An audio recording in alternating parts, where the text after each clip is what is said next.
E daí a gente passa para o quarto pilar, que é o pilar da tática. E o que me vem à cabeça logo de cara é a tal da ZOPA, da zona de acordo possível, né? Acho que em inglês é BAFTA. Não, BATNA é a melhor alternativa. BATNA é a melhor alternativa, que estava naquele ponto da preparação. ZOPA é Zone of Possible Agreements, né? Isso. É a zona de acordo possível. E aí, o que você tem a dizer sobre isso? Eu lembro que tem muita gente, quando eu comecei a estudar negociação, eu tinha uma chefe que falava assim, cara, vai estudar negociação, isso é muito importante, não sei por que isso não tem nas universidades brasileiras, é um absurdo, tal. Ela vem de uma tradição de pós-graduação nos Estados Unidos também, uma mega profissional, e ela falou que você precisa disso, cara, isso é muito importante para você, mesmo que você não trabalhe com o comercial, essas habilidades são fundamentais para você, e eu fui correr atrás disso, né? E eu lembro que muita gente, na época que eu estava estudando isso, todo mundo ficava focado, não, vamos praticar isso aqui. É aquele tal do pulo, né? Vamos para a tática direto. O que você tem a dizer sobre o ZOPA pra gente? Tá, eu tenho a dizer, vou falar sobre o ZOPA, vou voltar no ponto da BATNA. Ah, legal. Cara. Rapidamente, que é assim, você já assistiu meus cursos, já interagiu, participou, inclusive me convidou a dá-los. Você vê que eu tento muito quebrar um pouco a importância desses nomes específicos e tentar fazer com que você simplesmente aprenda e saiba usar isso na vida real, né? Então você vê, eu vejo que as pessoas que fazem o curso de negociação, às vezes elas ficam muito amarradas de... Toda pessoa que eu falo sobre negociação aprendi BATNA, aprendi ZOPA. Especialmente os cursos super tradicionais, né? Especialmente super tradicionais. E a gente, assim, você já assistiu algumas vezes, você sabe fazer e você simplesmente sabe que você tem que ter alternativas. Óbvio. O nome disso é ter uma BATNA, que é a melhor alternativa à negociação do acordo. É assim, se eu não fechar com essa pessoa, eu não posso fechar nada com ela abaixo da minha melhor alternativa. Né? Mas a gente não precisa decorar um nome para saber fazer. Sim. Então esse é o ponto, eu tento tirar um pouco o peso disso. Zona de acordo possível é simplesmente uma zona onde um acordo seria possível, como o próprio nome diz. Então o nome é muito bom. O nome é muito bom. E ela é importante para você pensar dentro da negociação, então vamos dizer, às vezes eu queria vender algo entre 15 e 20, né? O mínimo que eu aceitaria era 15 e o máximo que eu gostaria era 20. Você poderia comprar algo entre 13 e 18. Perfeito. A zona de acordo possível é esse intervalo entre o meu mínimo, que é o 15, e o seu máximo, que é 18. Então, entre 15 e 18, tem uma zona de acordo possível. O grande problema é quando as pessoas se amarram demais a isso, porque a negociação não tem só um aspecto, né? O valor financeiro monetário é um dos aspectos. Perfeito. Mas, como eu falei, é um quebra-cabeça. A combinação deles pode acabar sendo muito melhor do que simplesmente esse número. Então, assim, se eu fecho com você por, eu queria 15 como mínimo, se eu fecho às vezes por 14, que é um valor que teoricamente está fora da zona de acordo possível, mas você me garante a indicação de mais 5 clientes potenciais, ou a forma de pagamento, eu estava esperando 15 parcelado, você me paga 14 à vista e me gera uma outra receita que eu não estava esperando, esse acordo pode ser viável. Sim. Só que se você está tão amarrado na ZOPA, você acaba deixando de fechar algo que seria interessante. Perfeito. Então, acho que a ZOPA é uma boa referência. Eu estou entendendo ali qual é o caminho, mas eu tenho que estar aberto a construir soluções que podem até valer mais para mim do que aparentemente eu tinha pensado. Muito bom, muito bom. São vários os casos em que a gente fica preso na parte transacional e nessa precificação, né, de uma briga, tipo, dentro desse espaço. E a gente esquece que existem outras formas de a gente enriquecer esse acordo, né? E eu aprendi isso muito no teu curso, cara. Queria entrar, então, no último ponto nessa reta final. Eu queria falar sobre duas coisas nessa reta final. Sobre o último pilar, que é o pilar das emoções. E também queria abrir um espaço para que você falasse um pouquinho sobre o teu livro que você acabou de lançar, cara. Porque, obviamente, todo mundo está super interessado. É um tema que chama muita atenção. Então, primeiro, eu queria que você falasse sobre emoções, sobre o pilar das emoções e tentar contar uma história em que você viu um acordo ruir ou um acordo sair do limbo por causa de um bom cuidado das emoções. Tá. Então, as emoções, elas realmente têm um impacto muito grande, né? Quando eu coloco os meus 5 pilares lá para dar aula, eu, em geral, boto as emoções em vermelho. Sim, Inclusive, todos em verdinho, emoção todos em verdinho, emoção em vermelho, porque quando você deixa as emoções tomarem conta, então, por exemplo, quando você deixa a raiva tomar conta, ali é como jogar uma bomba no processo de negociação. A pessoa para de tomar boas decisões. Ela passa a querer só dar uma lição no outro, mostrar que ele não pode me tratar assim, que não é dessa forma que as coisas são. E eu vejo até nas simulações de negociação que eu faço em aula, às vezes existia uma zona de acordo possível, ela era óbvia e estava ali. A pessoa não fecha o acordo porque ela se sentiu desrespeitada. E depois, quando a gente vai discutir o exercício, eu falo assim, mas por que você não fechou? Ah, porque esse acordo não era interessante, porque isso não valia a pena. Isso não valia, eu que escrevi o case. Pois é, a gente sabe que valia a pena. Objetivamente valia. Mas você não gostou da forma como foi conduzido. Eu vejo que às vezes as pessoas aí, quando saem da negociação, elas voltam para os seus lugares, uma senta de costas para a outra, elas não querem nem se olhar. A gente viu isso acontecer várias vezes no várias tronco. vezes. Então, a gente tem que ter cuidado, e principalmente quando a gente estiver representando outras pessoas. Então, no ambiente corporativo, eu estou negociando pelo bem da empresa. Então, eu não posso deixar que um mero capricho ou uma questão pessoal minha, que eu não gostei ali da forma como foi conduzido, isso é muito pequeno perto do todo. Perfeito. Né? Eu gosto muito quando eu sempre discuti ali com a minha equipe sobre essas questões e via que as emoções estavam tomando conta. Às vezes a pessoa estava negociando, aí nas reuniões semanais a gente ia conversar. Aí ela vinha, não, porque esse fornecedor é não sei o quê, não dá para trabalhar com ele. E não sei o que. Eu falei assim, gente, vamos lá.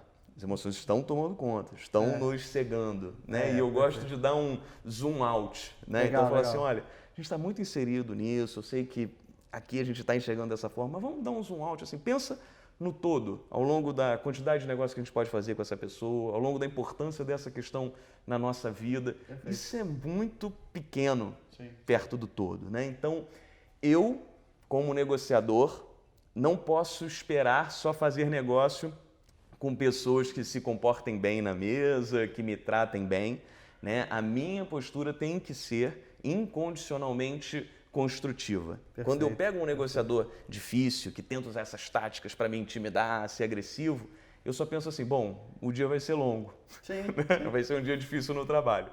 É como se você estivesse dizendo assim, a posição e a obrigação do negociador é estar a serviço da boa negociação, é ser a parte mais adulta numa negociação que não necessariamente vai ser adulta ou que a outra parte vai ser adulta. É muito interessante esse ponto. É uma perspectiva legal para tratar das emoções, né? Eu costumo dizer que eu sou responsável pela forma como eu ajo. Né? Então, assim, você pode ser agressivo comigo. Ok. A forma como eu vou reagir a essa agressividade, aí já entra no campo da minha responsabilidade. Está no seu controle. Não adianta eu só dizer, não, mas ele começou, e ele vai dizer que eu comecei, que eu não dei bom dia, e que não sei o quê. Então, o acordo não acontece porque você não deu bom dia.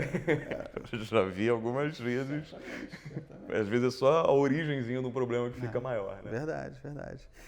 E eu queria, é muito bom, cara, eu acho que tá ficando super claro pra gente sobre a maneira como a gente constrói uma negociação com muita colaboração e como você costuma dizer nos cursos, sem construir muros, mas construindo pontes.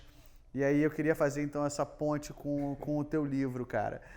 O que você pode contar um pouquinho dele, assim, o que ele traz, para quem você escreveu, quem você pensou quando você estava escrevendo, para a gente entrar nessa reta final do nosso papo. Tá, então o nome do livro é Pare de Ganhar Mal, né? Um manual de negociação para aumentar seu salário e sua qualidade de vida. Legal. Eu escrevi esse livro porque eu vejo que a gente trata muito da negociação, existem diversos livros sobre negociação, mas aqui no Brasil, pelo menos, não tinha nenhum livro focado nesse tema de negociação salarial, ou pelo menos um guia prático e objetivo sobre esse assunto. Será que é um tabu? É um tabu, certamente é um tabu. Né? E eu vejo que muitas pessoas, ao longo da minha carreira, vinham conversar comigo, né, sobre esse ponto, às vezes ou colegas ou pessoas da minha equipe, que se sentiam insatisfeitas com o seu trabalho, com o sentido que elas viam no trabalho, ou com o seu salário, ou com a falta de flexibilidade, com várias questões, e não viam espaço para negociar. Por quê? Porque parte daquele princípio de que meu gestor é meu inimigo, ele quer o oposto do que eu quero, a empresa só quer me explorar, várias pessoas já tentaram e não conseguiram, então não adianta nem eu chegar para conversar sobre esse assunto. Então, é um tema, ao longo da minha carreira, nenhum aumento ou promoção que eu recebi foi passivo, né? Seria muito legal e tem algumas empresas que fazem isso. Eu até vi uma pesquisa que só 30% dos aumentos são de iniciativa da empresa. Sim, né? claro. Então, assim, a sua maior chance é não recebê-lo. Exatamente. E eu fui vendo, assim, eu sempre fui inquieto, né? Vocês falam muito de mentes inquietas. Eu sempre fui inquieto com essa questão porque eu sabia que conseguir melhores condições de trabalho, conseguir um melhor emprego, isso dependia de algum movimento meu. Né? O movimento não é necessariamente pedir. O movimento passa por você primeiro se preparar para merecer esse aumento, ser uma pessoa relevante, que apresenta resultados consistentes, que tem visibilidade. Isso depende de várias ações suas. Segundo, depende de eu entender como as decisões da empresa são tomadas, qual é a viabilidade de um pedido. Eu tenho que entender quais são as restrições da empresa para conseguir empacotar o meu pedido de uma forma que tenha mais chances de ser aceito. E terceiro, aí sim, é o movimento de trabalhar para convencer os tomadores de decisão. Não existe um conselho único, assim, fala isso aqui que você vai conseguir um aumento. Não tem resposta curta, não tem atalho.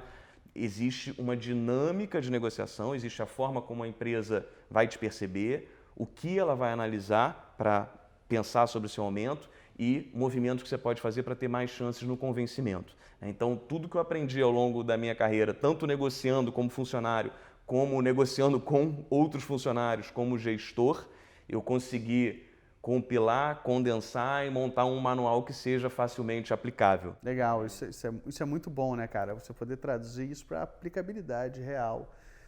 Eu tenho certeza que vai estar sempre na lista dos mais vendidos, é o que a gente espera também, a gente deseja. Queria que você fechasse esse nosso papo com uma mensagem para a galera. Algo que seja uma frase ou que seja um pensamento que reflete ou que manifesta um pouco o que é o Breno como negociador, o Breno que a gente recebe todo semestre na Escola de Rebeldia. Tá, eu considero que as pessoas elas têm que parar de considerar a negociação como algo ruim, desconfortável, né, e passar a encarar a negociação realmente como um diálogo de construção. Né? Como eu falei, existem interesses em comum, existem interesses conflitantes, as pessoas vão ter que conversar para chegar nesse ponto. Então, esquecer um pouco muito do que elas ouviram sobre negociação, de que é uma batalha, de que eu não posso ser bonzinho, de que eu tenho que impor meu ponto, e pensar a negociação como um problema que elas resolvem na vida real. Eu vejo que as pessoas são muito criativas para resolver problemas, mas falou a palavra negociação, já monta a guarda. E aí já fico na defensiva, já sou agressivo. Então, assim, a negociação está presente no dia a dia, você vai sempre ter que acomodar interesses e fugir, evitar esses conflitos não é o melhor caminho, porque ele acaba gerando frustração, ele também prejudica os relacionamentos, né? Tem gente que acha que negociar prejudica, mas não negociar também prejudica, né? Então, é não fugir dessas questões. Com o tempo, quanto mais você for negociando, mais confortável você vai ficar para tratar isso no dia a dia. Você vê, eu falo sobre isso com uma tranquilidade que pode até passar do ponto, né? Mas é isso, essa é a questão. E eu queria te fazer o convite para que você diga para as pessoas onde elas podem encontrar o teu conteúdo, como elas te seguem nas redes sociais. Tá bom. Então, a rede em que eu sou mais ativo é o Instagram. Então, pode seguir, é breno.paquelê. Se não souber escrever o nome, bota Negocie Sem Medo, vai me achar lá também. Tem meu site, que é bpaquelê.com, e lá eu coloco minha agenda de cursos, né? Tem o link também para você acessar o livro, Pare de Ganhar Mal, tá na maioria das livrarias no Brasil, vende online, tem tanto versão física, e-book e audiobook, eu mesmo narrei, foi uma experiência bem interessante. Os bastidores, muito bom. Dessa narração. Então, é isso, só seguir lá, eu estou sempre produzindo conteúdo sobre esse assunto, que é um tema apaixonante e que eu não paro nem de ensinar, nem de estudar, nem de praticar. Maravilhoso, Breno. Muito obrigado, meu irmão. Valeu, obrigadão. Seja sempre bem-vindo, cara.